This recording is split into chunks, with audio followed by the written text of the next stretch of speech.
Joyce Davis. I am President and CEO of the World Affairs Council of Harrisburg.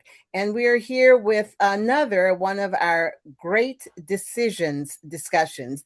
This one, of course, is on a topic that, oh, what can I say? It's probably one of the most controversial and that we can have. And it's going to really take a look at U.S. At Trump's foreign policy. The title is really Ruptured Alliances.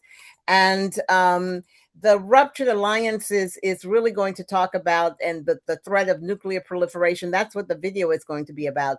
But we're really going to expand this because we have an expert in international affairs with us here. We have Michael Walsh, and he is really quite knowledgeable on much of these issues, on Trump foreign policy 2.0, but also on U.S. engagement and involvement in conflicts in the Middle East and around the world.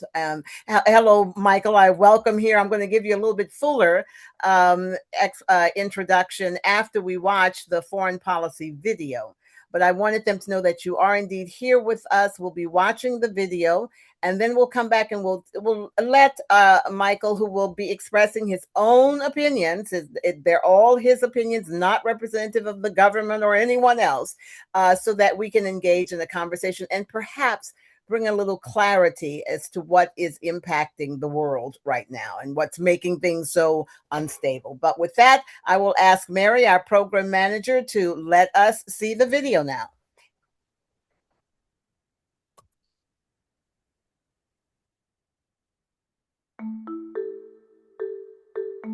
Welcome back, ladies and gentlemen, to the Great Decisions Masterclass. Today's assignment, nuclear arms and their proliferation, is a classic foreign policy challenge, a geostrategic issue, and without question, a great decision. The atomic age was born at the close of World War II. In August of 1945, the U.S. targeted two Japanese cities, Hiroshima and Nagasaki, with atomic devices. Within 5 days, the Japanese surrendered, bringing to an end the war in the Pacific Theater and a close to World War II. The level of destruction, both physical and human, unparalleled in history. The atomic age opens a new chapter in the book about armed conflict. I took students to Hiroshima a few years ago for an international competition. They were amazed by how vibrant and lively the city is, how modern and impressive its population. They asked me why, if the atomic bombs were dropped here, can the city rebuild so quickly? Isn't the soil saturated with radioactive material? I gave them two answers to the question. The first is that we decided to use air-burst bombs over Hiroshima. This was to maximize the radius of impact and destruction. As a result, less radioactive material was embedded in the soil. Secondly, a massive typhoon less than a month later washed away much of the radiation from Hiroshima. In 1945, there was a clear division in the leadership in the United States over whether it was appropriate, ethical, and lawful to deploy atomic bombs in modern warfare. On the political side, Harry Truman, among others, argued it is a matter of necessity. This will end the war quickly. It prevents an American invasion of the Japanese mainland and saves American and Japanese lives. The military leadership demurred. Actually, Eisenhower, Nimitz, MacArthur, among other legends in America's military, argued against the use of these weapons of mass destruction, claiming they're a clear violation of ethical, moral, and military code of conduct. Even today, 8 decades later, more Americans believe that those bombings were justified than believe they were not. Younger populations tend to be opposed to the decision. Older populations of Americans tend to support it. The American public has a relatively favorable view of nuclear weapons today, and I think one of the reasons for that is because we developed the bomb. Had it been Germany that beat us to the punch, if they had developed an atomic bomb and used it on France, I imagine our view would be quite different. We used the bomb not to start a world war, not to conquer the world, but rather to end a world war. nuclear, before that atomic, these weapons give us strength. And without question, they do. We can destroy larger parts of the world with nuclear weapons than with conventional weapons. And finally, most Americans think of nuclear weapons as something that gives us safety, a deterrent against a foreign adversary who might otherwise be tempted to use an exploding device or invade the United States itself. Our policy regarding atomic and nuclear arms has evolved over time. In 1945, we were the only country with this device, and so our policy was to maintain a monopoly over the material and the expertise necessary to develop and deploy the bomb. That was shattered soon thereafter, as our chief adversary, the Soviet Union, and our chief ally, the United Kingdom, entered the atomic world. That left us with two options.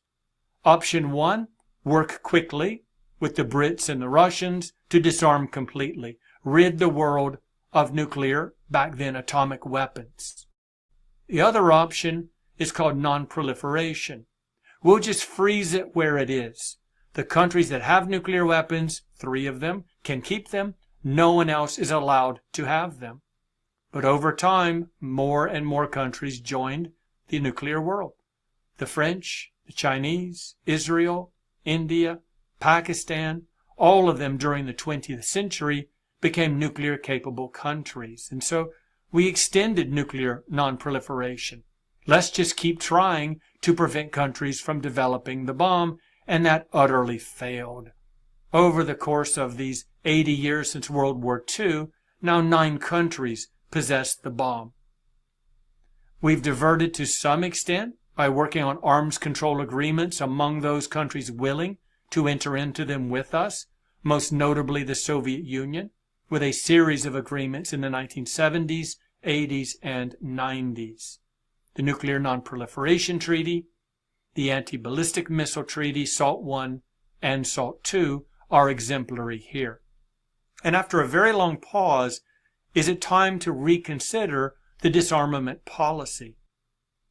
Mr. Reagan is credited with getting the ball rolling here with his Intermediate Range Nuclear Force Agreement, which removed an entire class of nuclear weapons from the arsenals of the superpowers, and the Strategic Arms Reductions Treaties, which went through several variations over the course of the next few decades.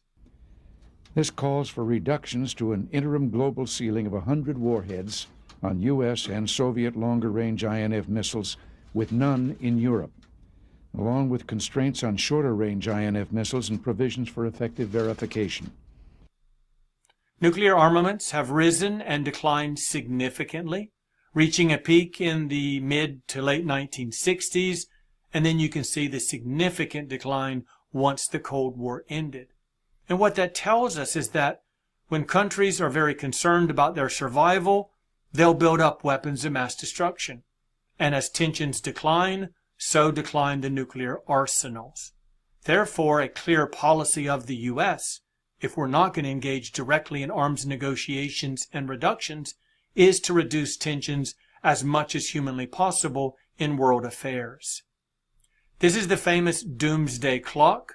The atomic scientists measure each and every year how close we are to a nuclear Armageddon and the end of the planet. There's a rise and fall as tensions and capabilities change over time.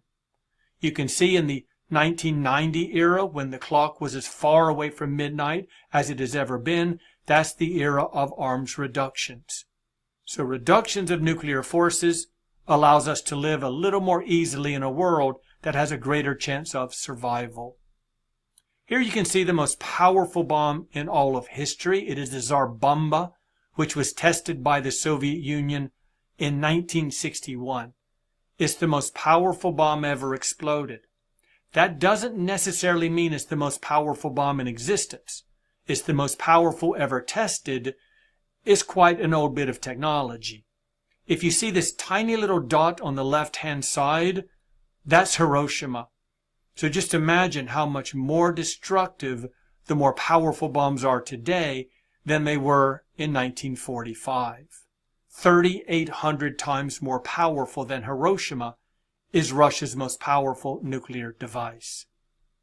These are the world's nuclear powers. There are 9 of them from left to right, the United States, across Europe and Asia, all the way over to North Korea, the newest member in the nuclear club.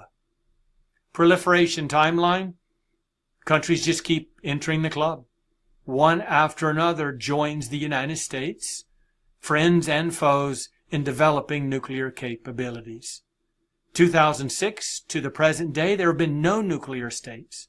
Does this tell us that we have figured this out? That we've stopped the proliferation of nuclear devices? Or is it simply a lull before another breakout session with more and more countries acquiring the bomb? There are currently 9. Who is in line to be number 10? Most experts say Iran is most likely to join the club next. It clearly is closest in terms of technology and interest in developing a nuclear warhead. A deal was reached with Iran in 2014 that greatly reduced its path towards nuclear weapons development. It was working, it was ahead of schedule, and then we withdrew from it in 2018, casting a doubt on our ability to prevent Iran from developing a nuclear arsenal. 2025, the U.S. went to war with Iran. We bombed its nuclear facilities, and in some ways putting it back in terms of its development, but also likely encouraging it to go nuclear to prevent such a bombing from happening in the future. Early assessments, the strikes did not destroy the nuclear sites. This runs in stark contradiction to the Trump administration claims the next day that we had destroyed for the foreseeable future all of Iran's nuclear capacity, and the new assessment finds that we only destroyed 1 of 3 nuclear sites. If not Iran, then perhaps Saudi Arabia. Certainly is a country with the economic capacity to invest in a clandestine or covert process of developing nuclear capabilities. Certainly if Iran goes nuclear, the pressure will be on Riyadh to follow suit. But how about more passive countries like Japan and South Korea? Is it imaginable that they would go nuclear in the 21st century? Mr. Trump talked openly about that, saying that if America is not going to defend these countries any longer, which he clearly stated we wouldn't, then maybe they would need to have a nuclear arsenal to defend themselves against North Korea, China, and Russia. The tweet: the United States must greatly strengthen and expand its nuclear capability until such time as the world comes to its senses regarding nuclear weapons. 2 countries, they're engaging with one another in a rivalry, what oftentimes turns into an arms race, a crisis. The gravest concern is that it will escalate into a nuclear war. And obviously, if only one of these countries has a nuclear device, the other needs to counter it so that it will not be vulnerable to a nuclear strike without the capacity to retaliate. We have options at our disposal. Option A is global disarmament, to lead the charge and rid the world of these weapons that could literally wipe out life on this planet. Or we can hang out with the status quo. A status quo where we're committed to nuclear non-proliferation, a policy with a terrible track record. Let's start actually with the status quo. What exactly does that mean, non-proliferation? It has failed 8 times since 1945. We developed and then 8 countries proliferated into nuclear weapons capable. Reduction talks certainly fall under the status quo, reducing the number of warheads that each country possesses. That's failed really this entire century. A lot of momentum in the late 80s, throughout the 90s, and then we got diverted by a lot of things.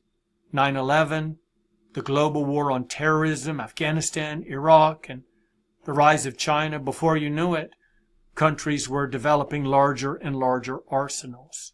Nuclear deterrence is part of our current policy. We have the weapon, which means no country in their right mind would attack us for fear of a nuclear retaliation. But just ask Israel how well that has worked out. I mean, Israel is a country that possesses nuclear weapons. There's no question about that. It doesn't admit it publicly, but that's really a side issue. Everyone in this region knew Israel was a nuclear power in 1973, and yet both Egypt and Syria invaded Israel. Egypt through the Sinai Desert, Syria through the Golan Heights. There were real concerns that Israel proper would be invaded, would be reached very soon by the Arab armies. Israel's nuclear weapons did not prevent those invasions, and they weren't used in response to them. And how well did Israel's nuclear deterrent shield help it on October 7th, that fateful day when Hamas ripped across the border and destroyed so many lives, changing the course of history for those countries indefinitely? And of course, nuclear weapons played no role. When Israel went to war with Iran in the summer of 25, Iran retaliated day after day with medium-sized and large missiles fired at Israel. In the first couple of days, Israel's Iron Defense Dome intercepted more than 93% of all Iranian weapons. By day 6, that number was down to 63% and in decline. So Israel's possession of nuclear weapons and the ability to deliver them did not deter Iran and did not give Israel a viable option for preventing Iran from continuing its aerial and missile assault on the state of Israel. Status quo is mad. It is mutually assured destruction, a policy developed in the 1960s and used for the rest of the Cold War and beyond. It's the idea that if one side has the ability to counterstrike with nuclear capabilities, in other words, each country's fate is in the other's hands, a rational actor will not launch that initial nuclear strike. The idea was that the nations really could develop enough weapons to destroy not only the armed forces of the other, but likewise threaten to destroy the cities, the basic civilization. I talk to a lot of large live audiences with my Great Decision series. Very few people believe the world is populated with rational decision makers.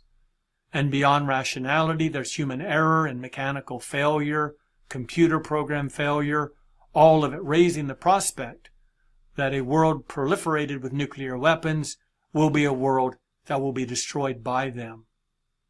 This idea of rational actors, well, we can still use them as rational actors. We can use them against hardened targets. The W. Bush administration in the ongoing war in Afghanistan during his second term openly talked about giving field commanders the authority to use tactical nuclear weapons against extremely hardened sites in Afghanistan, in the mountains, for example, to get at bin Laden and Al-Qaeda. There can be an escalation of a war from conventional to non-conventional very quickly. If a country is being invaded, it thinks it may not survive that invasion. Using nuclear weapons as a last-ditch effort to keep the country intact is wholly feasible and frankly rational. Human error. Think, for example, about the Russian system. There was a very clear warning issued not only by Norway but also the United States in the 1990s that we're going to be doing a rocket test. Be warned, Russia, we're not aiming these at you. We're shooting them out into the ocean to test their accuracy and measure their speed. When the test rockets were launched, alarm bells sounded in Moscow. Boris Yeltsin, of all people, had only a handful of seconds to decide, do I need to push the button as well? Are nuclear arms flying towards Moscow? Is this our only chance to retaliate? And frankly, this is the last person in the world that you want to have his finger hovering over the button. He had psychological baggage. He was a known drunk and extraordinarily inconsistent in his decision-making. Yet, the fate of the world hung over Boris Yeltsin. And finally, there's the challenge of technology. Increasingly, artificial intelligence is playing a dominant role in society, economic and military policy. Experts believe that mixing AI with nuclear weapons is happening, is going to continue to happen, and we will be at a point where AI determines whether American nuclear weapons will be launched or not. So that's the status quo, and that's awfully grim. Let's look at our only other option, which is global disarmament.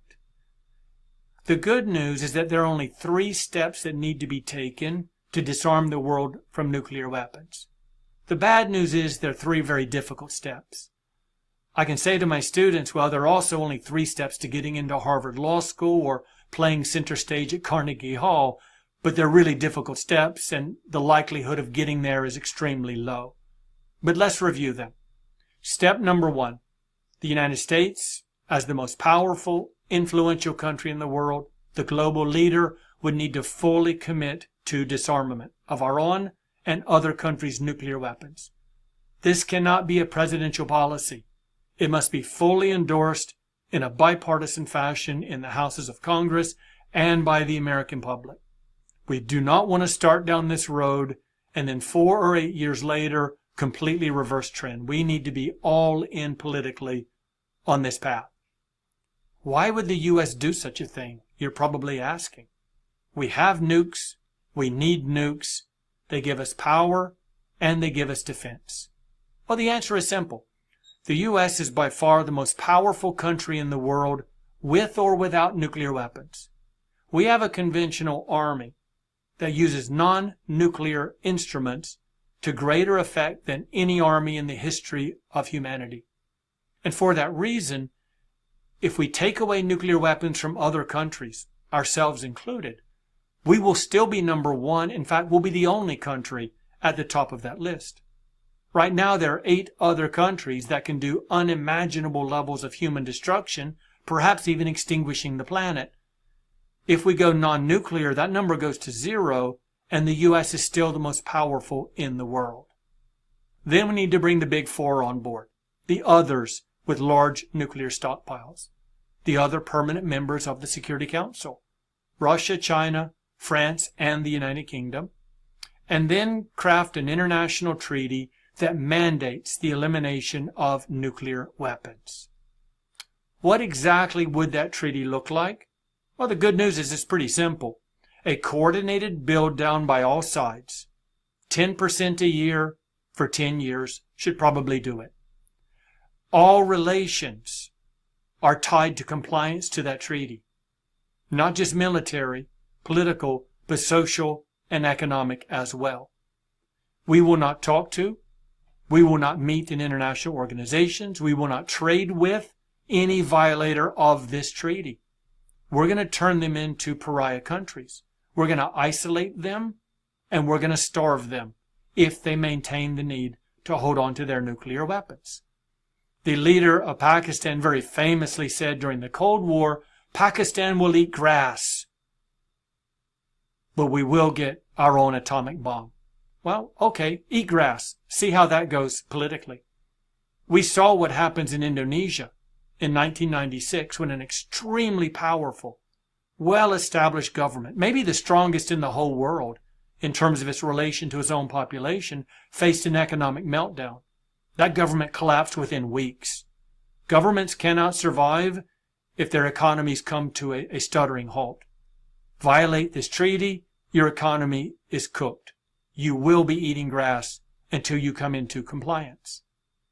So let them eat grass. India, North Korea, any of the others. Violate the treaty, no trade. The essential divide. Compliant states, non-compliant states. The compliant states will be significantly larger because 185 countries in the world already do not have nuclear arms. Of the non-compliant states, we're looking at only 9, but under this agreement, the big 5 are already in the compliant category. Our allies, wherever they are, they'll be held accountable. Those who are in the non-compliant side, ally or not, we're going to shun them, not speak to them, not trade with them. Same goes for enemies. All enemies, they're going to be treated the same way. If they're in compliance, we treat them like a compliance country. We trade with them. We reward their good behavior. And those in the non-compliant round, they face the music. So as we look at the 21st century, there are literally 2 alternative worlds, 2 choices to make. There's either going to be one teeming with nuclear arms, 30, 40, 50 countries with nuclear capabilities, or a world with no nuclear arms. The only thing that we can say with absolute certainty is that 30 or 40 years from now, it will not be a world with 9 nuclear weapon states. That number is going to grow. The status quo leads us to the blue circle, a world teeming with nuclear arms. Nice theory, not practical. You would hold out hope that we could have a world completely free of nuclear weapons. But the reality is our nuclear weapons, from our perspectives, are deterrents against the use of nuclear weapons. So until you have some ironclad guarantee that there is a revolution of thinking and structures in place to safeguard us from some kind of nuclear attack, we are not going to be empowered to get rid of our nuclear weapons. And that's just harsh reality. The only way we can have a safe and stable world free of nuclear weapons is if there are no weapons materials in the world. Because if somebody keeps a stash of materials in the basement, then there's nothing to stop them deciding one day to make weapons again. So the goal has to be not to just secure nuclear materials, but to eliminate nuclear materials wherever we have them. It's what everyone says. And I understand why. It does seem like a pipe dream, doesn't it? An impossible handful of steps to take to lead us to a very different world condition. But it reminds me of a lot of other nice theories that aren't practical. Things that will never ever happen. We were all taught in our youth and in college, such as a peaceful end of the Cold War. I remember in second grade, hiding under a desk, practicing our nuclear attack drills. We've been taught from a very young age that the Cold War is indefinite. It's never going to end, and frankly, we hope it doesn't end, because the only way it does is with a nuclear exchange between the Americans and the Russians. And yet, all of a sudden, the Cold War ended. Disintegration of the Soviet Union? I had a Soviet professor in the early 1980s, and he told us, I predict the Soviet Union will disintegrate. He paused for a moment and said, I've been making that prediction for 27 years. Make the same prediction, sooner or later it probably will come true.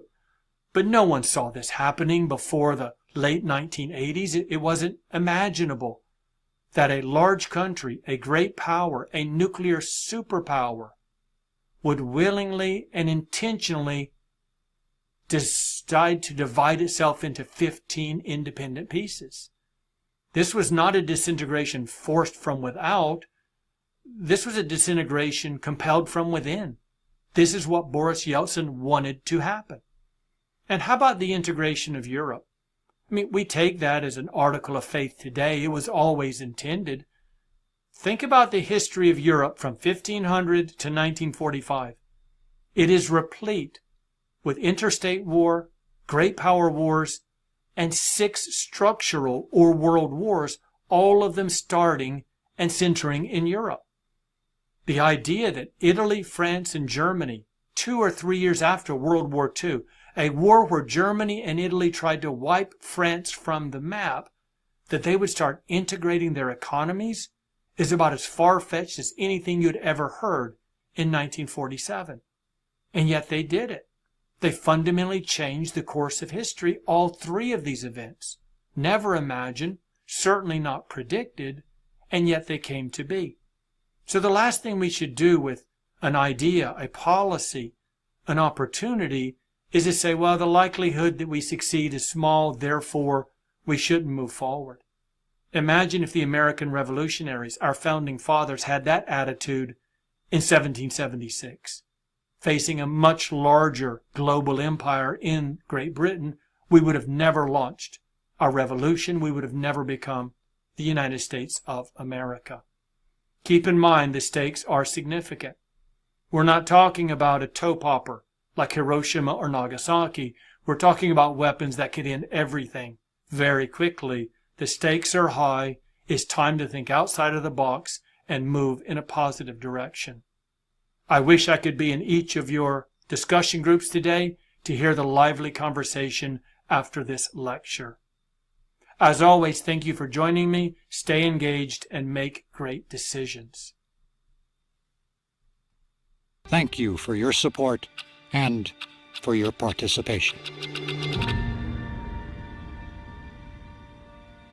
Well, that was certainly frightening.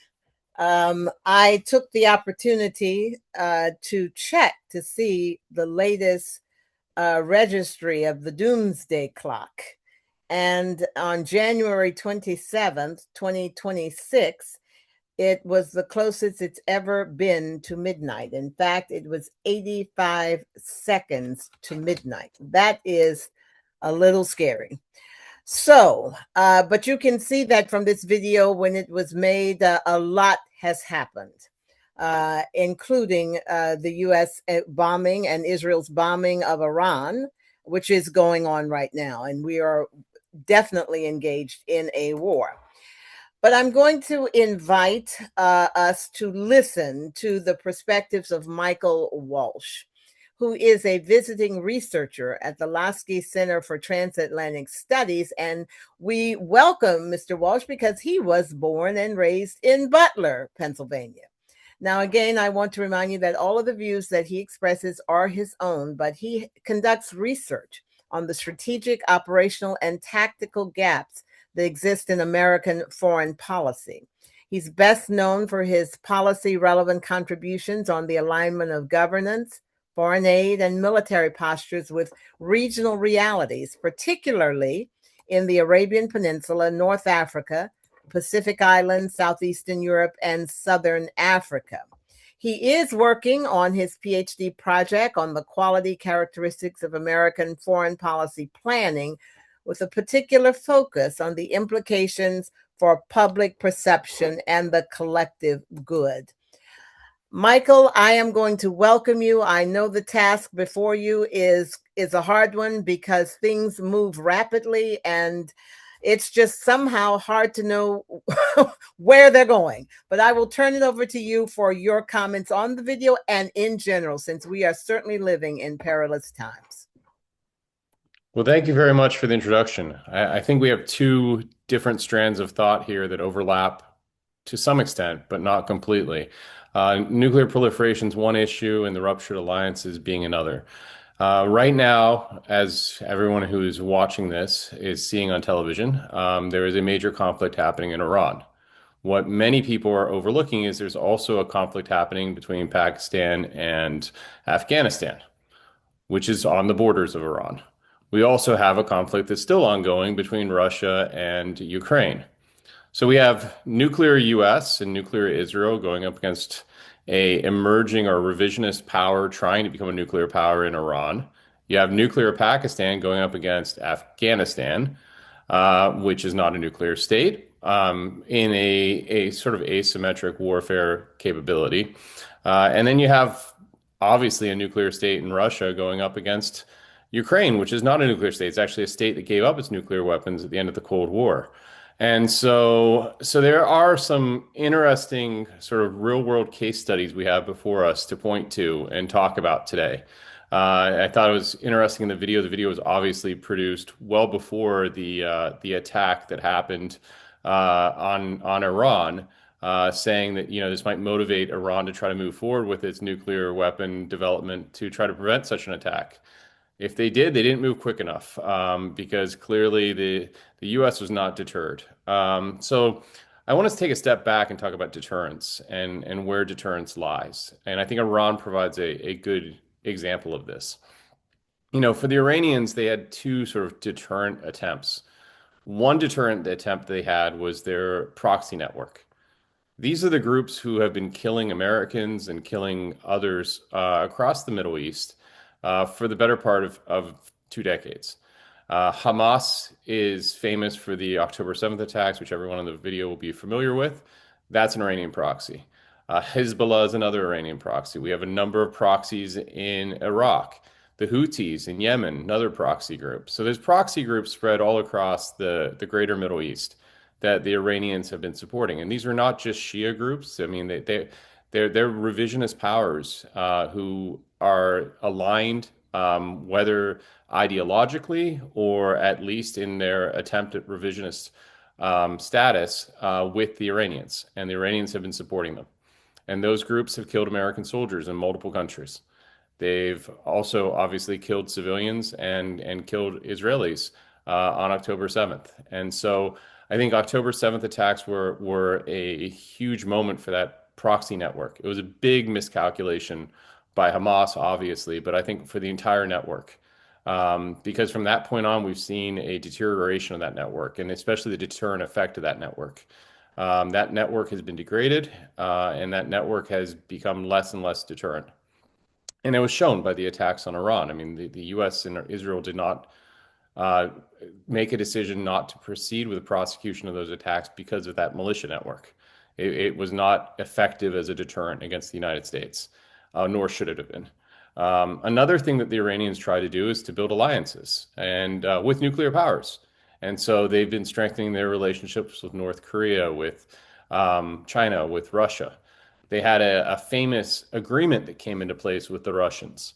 And the agreement's interesting because it's the Iranian-Russian Treaty on Comprehensive Strategic Partnership.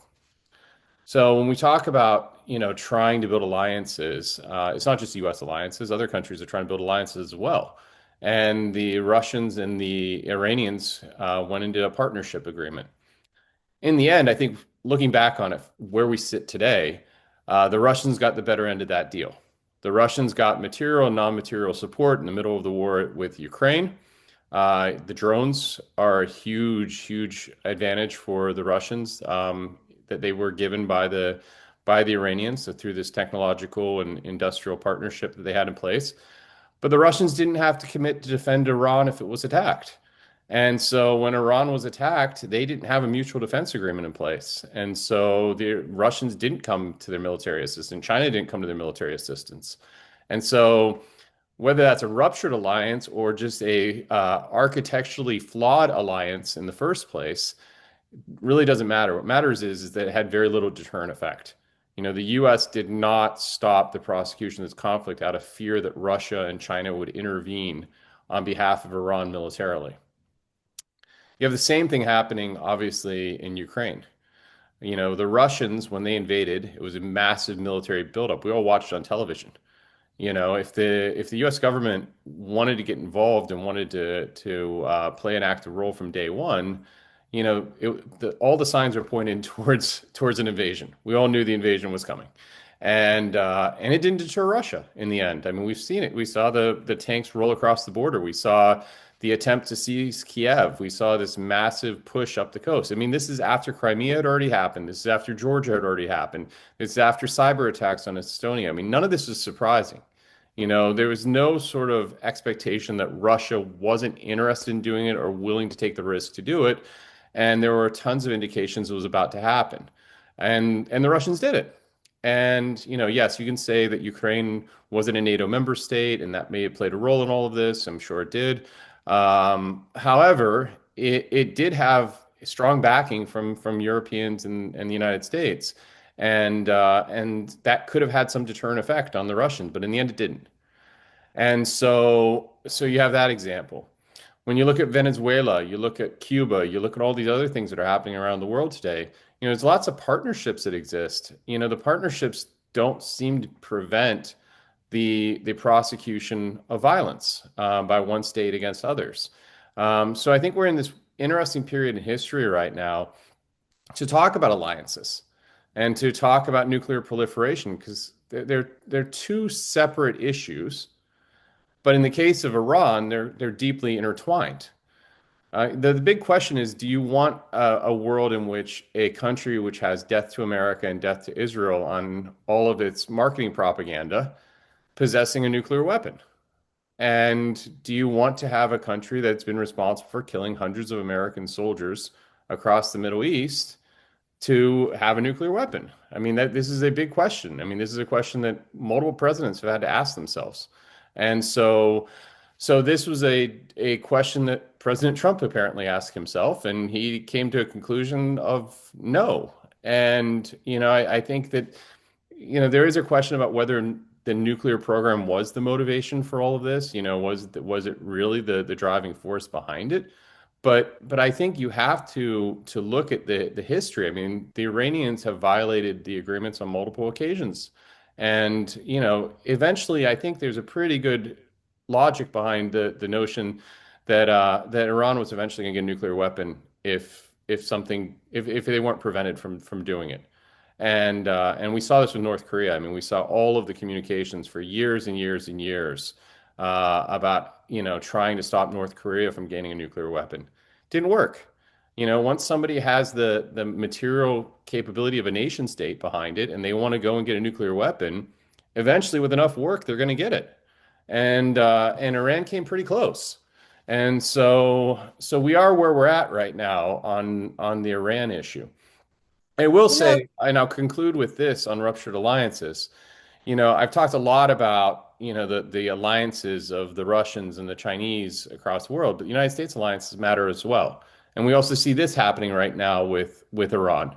Pedro Sanchez has made a lot of news headlines over the last couple of days for telling the U.S. that we couldn't use these two military bases in Spain, which are critical to the global posture of the United States. And when we talk about global posture, we talk about, overseas military bases, overseas military forces, and the agreements we have to make that happen. The government of Spain seriously undermined the global posture of the United States on the eve of this war. We saw something similar happen with Turkey when we went into Iraq. And there's been criticism of the British and other countries for also not greenlighting the U.S. use of bases in time of major conflict operations here. And so the ruptured alliances, they're deeper than any one state. They're not one system of alliances. There's a rupturing of alliances happening across the spectrum. And so I think this gets to the whole point of self-help.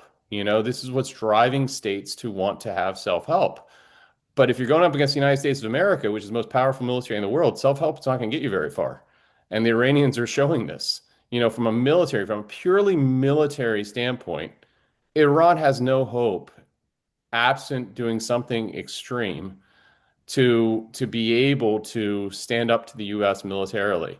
It has to basically destroy the political will of the United States to fight. And so that could take many different forms. And there's a lot of concerns about what's happening in the Gulf region right now. There's been talks of attacks on civil infrastructure and other things. If they had a nuclear weapon, that's a different ballgame altogether. But when it really comes pound to pound, you can't self-help yourself against the U.S. military. You need to have some powerful friends behind you, and the Iranians clearly don't seem to have that. well, that you've hit on so many important topics there, Michael, giving us a very good overview. But the one thing you didn't talk about is the alliances that have been ruptured with the United States and Europe. But we'll talk about that later, because let's stick with, clearly, if Iran had a nuclear bomb, it would have used it by now. But the issue that you raised about barring their doing something extreme, but this is the time when Iran would do something extreme. So our minds clearly go to terrorism, and are there sleeper cells, and are there, and all of that. What are your thoughts? Because as big as the U.S. is, we've seen that the U.S. can be crippled by these small attacks, September 11th, right? And other things. What are your thoughts about just how extreme Iran could be, since it clearly doesn't have a nuclear weapon yet? No, but I mean, I think when we saw the nuclear saber rattling by the Russians at the beginning of the Ukraine war, there was a ton of concern in the world that Russia might be willing to use a tactical nuclear weapon against Ukraine.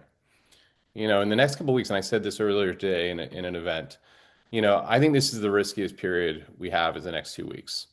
I think because the U.S. military has been so successful, it's been almost remarkably successful. I mean, you look at the level of tempo in operations that have been conducted over the first few days of this conflict, they're amazing. This is not something we could have even imagined trying to achieve 30 years ago. So it's remarkable the success that U.S. military has had on the battlefield thus far. And so if you're looking at it from a Russian perspective, I mean, the Chinese have their own decisions they have to make. China actually benefits from staying out of this for right now and letting the U.S. Degrade its weapons supplies and to get engaged in this conflict. That's one set of arguments that's being made. But on the other side of it, it changes the entire international political system against China. So it's hard to know how the Chinese are going to calculate their decision making in the coming weeks. But I think Russia's really there's two players we have to worry about here. One is Iran, to your point, but I think we also have to worry about Russia. That Russia had a major tanker that was blown up off the coast of Libya in the middle of this conflict. They've had, sanctioned vehicles in their shadow fleet really being hunted by the U.S. We have the sanctions. We had Venezuela. They lost a key partner there. Cuba looks like it's going to go at some point in the near future. So the Russians are facing a situation where they have to make a clear decision on what they want to do. Have to, they don't really have to, but I think that they're reaching a point where there's a decisive moment that has to be considered. And so I think Putin is faced with this question of, do I double down on negotiations on Ukraine right now, thinking that the White House, given the situation with Europe and everything else, the White House is going to push the Ukrainians to accept unfavorable terms. And this is my opportunity. And plus, I've got the oil markets are up, so I can make money. And everyone's going to know that can go into my military. And so I have some leverage here. So go into the negotiations and try to win the negotiations and hope that the Trump administration wants to bring that to a quick conclusion. And everybody wins in the case of everybody being, the U.S. and Russia in that. And so I think that's one question or one option that Putin has right now. The other option is for Putin to try to actually change the entire support structure that Ukraine has amongst the Europeans. He could do that by achieving some significant battlefield success. That's proven very hard for the Russians to achieve over the last couple of years. So I don't think that's very likely. So I think the Russians are the ones who probably have to be thinking to themselves, do we do something extreme? Whether that is a major hybrid warfare campaign with cyber and other capabilities, or whether that's actually going back to that nuclear saber rattling that they did at the beginning of the war. Right now, if Russia threatened to use a tactical nuclear weapon in Ukraine, oil markets would shoot through the roof, and they export oil, so that's a good thing for them. So I think the next couple of weeks are really critical because the Russians, I think, have to make some, or they don't have to again, but they have the opportunity to make some very decisive decisions, and I think if you look back historically, Putin is like Trump. He's somebody who's willing to take risks and make big decisions. And so I think he's going to make a decision in the next couple of weeks. And I said that earlier today. And then on the Iranian side, I mean, the thing about the U.S. military operations, these major combat operations, is that it was a leadership decapitation. So the Iranians might have all these cells, but you still need to have some sort of organization, coordination. And we saw this in Qatar when the Qatari took down some of these networks that existed in their country already. And so I think that when we look at what the Iranians can do, I'm sure they have networks and I'm sure they have people even in the United States. But I'm sure those people are also thinking to themselves, if I prosecute an operation, is it going to change the course of this war? Because what might end up happening is, my regime's still falling. My regime is still at risk. And so what am I doing this for?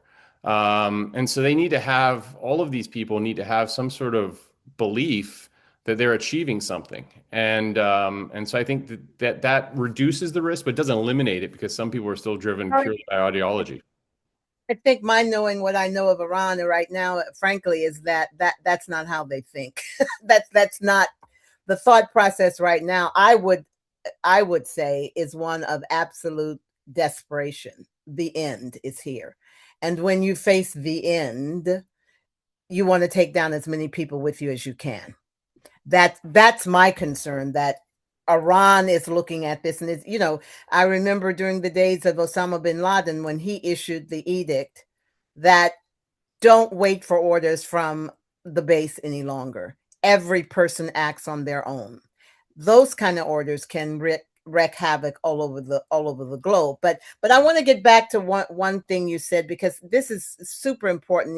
The point you make about Russia also feeling the impact of all this, I think, is something I hadn't thought about.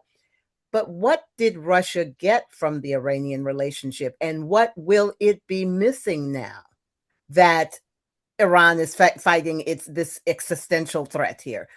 And will it be forced to do something drastic because it's not getting whatever it was getting from Iran? Yeah, I mean, so from the Russian perspective, when they came to that agreement with the Iranians, they were hoping on two things. I mean, one thing is they needed the drone technology, which the Iranians gave them, low-cost drones that were highly effective. So the Russians are manufacturing those now in their own country, and they've been using them against the Ukrainians. So that's been a very useful gain from this alliance for them. So this transfer of technology, knowledge sharing, all of this other stuff has been very helpful to the Russians. The other thing is, in the long term, they were planning on this southern corridor, and they saw this as an opportunity to go across and link their trade routes, expand their trade routes across the region. And this is the old heartland argument, control the heartland, and Iran is part of that heartland, and so I think for the Russians, that they're losing this corridor as well. I mean, this region, this is not a war in Iran. This is a war across the greater Middle East, and this isn't going to slow down or stop anytime soon. I mean, Russia lost Syria. I mean, I mentioned Venezuela earlier, but Syria was a huge loss for them. And it was a huge loss for the Iranians too, because the Russians were there. And, if the Russians are there and Assad is there, then you have a place where you can operate that's relatively conducive towards your operations. If you're the Iranians, they lost that, and so I think that for the Russians, they've lost. They gained what they needed in the short run. They got the capabilities, they got the information, they got everything they needed. That really helped them in prosecuting the war against Ukraine for a little while there. They're losing some long-term things. But when it comes down to this alliance, the Iranians are the ones who lost the most. Mm-hmm. Okay. All right. I do see here one of our Iranian Shahed drones have been of great tactical use to Russia. The delivery is likely to come to an end. So, and what difference? But you're saying that technology has now been effectively transferred into Russian factories. So they're not going to lose that much. Okay. And this is the larger question here. The way things have played out, the countries that actually gave up their nuclear weapons and that didn't pursue a program are the ones who've been bombed out of existence almost. So why would as this guy was talking about this philosophy of perhaps moving people to give up their weapons, why would anyone give up their nuclear weapon now after seeing what's happened with Ukraine and Iran? I mean, I thought the video was kind of leading. I mean, at the end, I mean, it leaves with the impression that, nuclear disarmament is the best solution for the world and for the United States. This has been debated, obviously, for decades. My grandfather was a bombardier pilot in World War II, and he was flying into the Pacific when the bombs were dropped. And, he to the end of his life always said that, his belief was if the U.S. hadn't dropped the bombs, that I would not be here today, that he would have been killed over Japan. And so I think, especially that generation, they have a very different perspective on nuclear weapons than our generation does. And so I think there's always been this debate. I mean, there always will be this debate, because at the end of the day, it's an essentially contested debate. It's about what you value, and it's about how you view the world. And, if you view it in one way, you're never going to give up a nuclear weapon. And so I think that, disarmament as the optimal solution, the only solution, is a fallacy. I mean, and so I think that is a problem with the way that the video ended, in my own personal opinion. Well, the truth is, I mean, you never can put the genie back in the bottle. Once you know something, I mean, once all the world knows about nuclear power, just like AI, you can't put AI back in the bottle. It's going to develop. I mean, how do you control it? How do you manage it is another question. But, I hear what you're saying, and we're all delighted well, maybe I won't go that far, but Americans should be relieved to know that their military is powerful and is able to carry out this kind of attack, and we're still warm and cozy in our homes. Mm-hmm.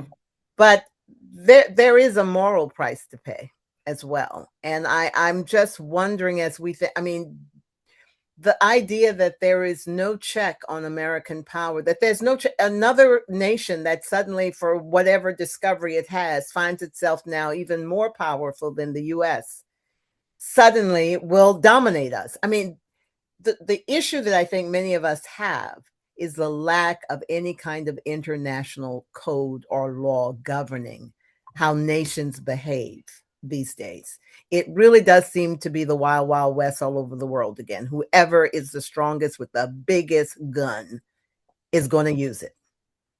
That's dangerous to me for a world. I mean, 85 seconds, we might be 10 seconds to Armageddon. Your thoughts on that? That's a big issue there.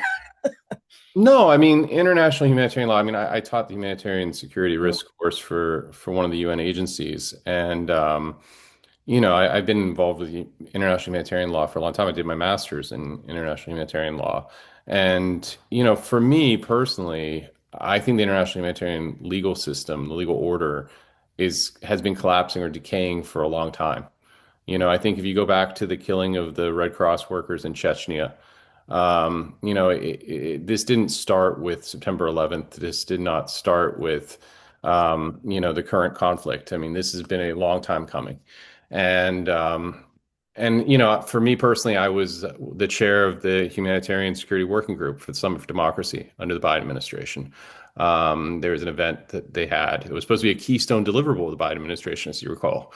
It ended up being one of the biggest fiascos of the Biden administration.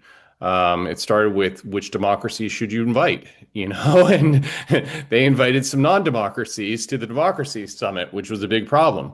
But I was brought on board to lead the civil society group after the earthquakes in Syria.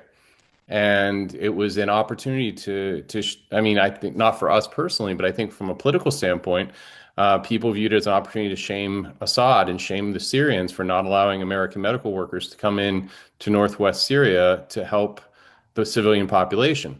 So the second Summit for Democracy, we got a lot of press for that. I mean, we were on the page for the civil society group, I think twice. And it was, something that we had multiple European countries as participants in it. So it was a great moment. The next year, in between, the October 7th attacks happened. And before that happened, we had decided that the theme for the third Summit for Democracy was going to be the breakdown of the what was it called? What was it going to be? The breakdown of the norm of humanitarian access amongst democracies. And so then October 7th happened. And I remember flying to Switzerland to meet with what was going to be our state sponsor and getting pulled aside, walking into their mission and being told that somebody called the ambassador of their country, the U.S. ambassador to their country, and the U.S. ambassador then called their foreign minister and said, "We don't want this working group to go forward." And this is the Biden administration. And they did not want to have a working group on humanitarian access at the Third Summit for Democracy. And so I think that, this is not new. This is something that's been going on for a very, very, very long time. And the reality is, the international humanitarian legal system that existed didn't work very well. And to many people in the United States, it didn't seem to benefit our national interests. And, the expectation was we wouldn't violate, but other people could violate. And that was a big problem. And I think the Iranians are a great example of this. I mean, the Iranian militias and what they were doing around the Middle East, these are militia groups, but they're foreign terrorist organizations. They target civilians. They do all of these other things. And so I think that, it's been a debate, and I think that President Trump seized upon this moment in history where he just said, look, this status quo doesn't work anymore. We don't buy into it. We don't accept it. Do you think he seized it, or do you think he was led to seize it? Meaning, I this, can't get in somebody's head. I mean, I don't know, but it but happened.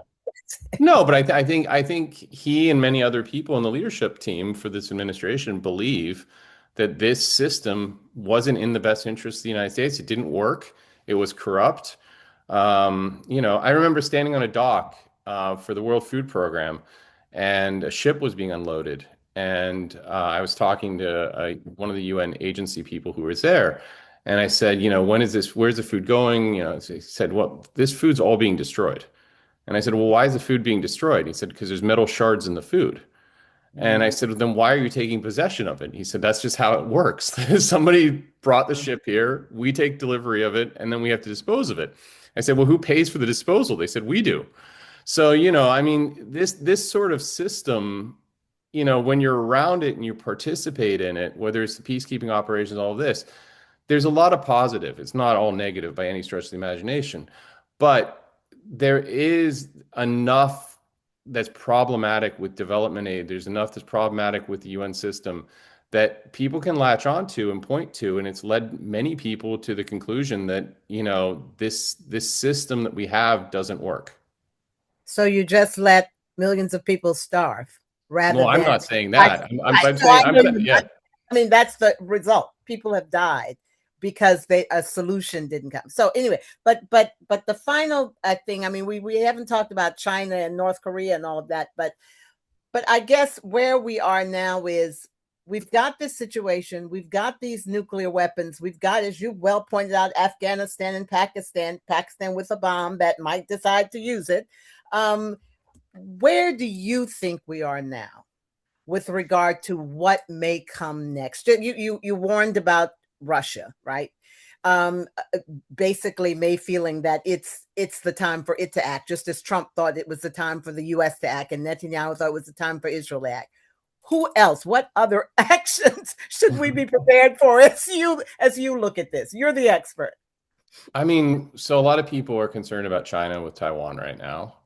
I would, if I was in Beijing and I was looking from their perspective, I think time is on their side. I mean, I think that they have a lot to gain by letting everybody else fight their battles for them. And it creates all this acrimony that we see in the alliance, the ruptured alliance between Europe and the United States and all these other things that are happening. It's very clear. I mean, many European countries will not sail through the Straits of Taiwan with the US Navy. Europe wants us to defend Europe, but Europe is not going to defend Taiwan, even though Taiwan is a key component of the U.S. homeland defense in the Pacific. And so I think that it's a very strange relationship in the sense of it's very clearly one-sided, in that case. And so some people fear that China is going to make a move, and try to take advantage of this situation. So that is one major concern. But I think we're just in a really dangerous moment in history right now, where I think the upshot's really positive, right? I mean, if the U.S. succeeds in toppling the regime in Iran and sending a message to the world, that it's really important to have stability again, and that then motivates other people to stop fighting and to sue for peace or for a solution. If we got a peace deal out of Ukraine that was to Ukraine's advantage out of this, that would be a win. But where that there's a lot of betting odds that go into play, and a lot of variables right now in play in all of this. I think the lone wolf, your point earlier about lone wolves and people who are ideologically driven and people who are not even agents of Iran, but people who just sympathize with the Iranians or sympathize with others, whether it's Hezbollah or Hamas or others. I mean, those people are a big risk as well. But when it comes to like the strategic level concerns, poisoning water systems or using a dirty bomb or all that takes skill. And so those are the people who are going to be the trained people. And my hope is right now that, our allies and partners and our own Homeland Security is doing a really good job to root all these people out and find them before they ever even have that opportunity to act.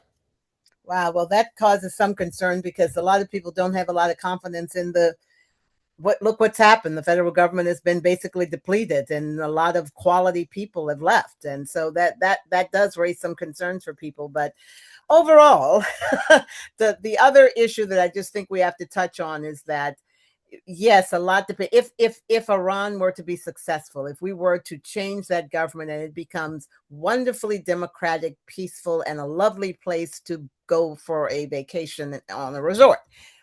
But that's not, I mean, that's not likely to happen in the next decade. Or am I wrong?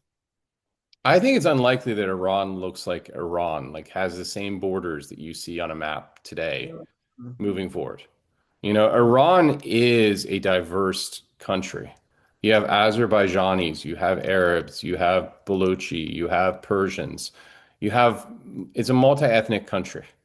And, you know, you see Trump encouraging Kurdish fighters to move in. There's the attack on Azerbaijan that happened today. You know, Iran's saying it's a false flag attack. The Azerbaijanis are saying that they were attacked by Iran. Whatever the case may be, it provides grounds for the Azerbaijanis to start thinking about going into Iran to try to protect the Azerbaijani population, which is a huge segment of northwest Iran. Pakistan has been concerned about Baluchistan forever, and the Baluchi are a huge percentage of the population in southeast Iran. And they've actually had skirmishes across the border over the last couple of years between the two. And so I think that, you know, when we look to the future and we look to what happens with Iran, I think what the US probably would like to see happen, because we've said we don't want to put troops on the ground, we don't want to build a nation. I don't think we're against balkanization anymore. You know, I think that was a dirty word for the 1980s and 1990s. But, you know, that was one of the arguments in Iraq. You know, should you balkanize Iraq? And then we ended up not doing it, and we saw everything that happened. I think because of that experience, people are less concerned about the consequences of balkanization. And so it could be a permanent or just a temporary one, right? You could have peacekeeping operations like we had in Germany with the French and the British and the Soviets and the US, moving into Iran to try to stabilize the country. You know, so it's going to be a really interesting question when the bombs stop dropping. Yeah. You know, it becomes, what do you do then? And it's a big country. It's significant in size if you look at it on a map, compared to Afghanistan, compared to Iraq. You know, you also have a very geographically, it's a challenging part of the world. There's instability on its borders. We talked about Pakistan and Afghanistan currently fighting on its eastern borders. You know, you just had Armenia and Azerbaijan fighting to the north. Iraq is just always fighting. And so I think that, you know, the US's objective in all this, my belief, is very clear. The US wanted to take out the threat to the United States, which they saw as a nuclear program. They saw it as the leadership of Iran, you know, the Iranian regime and its militia network across the Middle East. And, you know, that's what the US wants. The Israelis also wanted to take out their ballistic missile program because obviously the ballistic missiles threaten Israel. But Israel has much longer term concerns.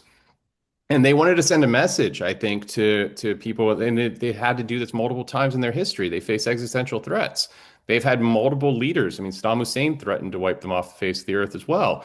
You know, Israel has I would say, an existential desire to show the world that those who threaten its existence will pay severe consequences, including not being in the world anymore.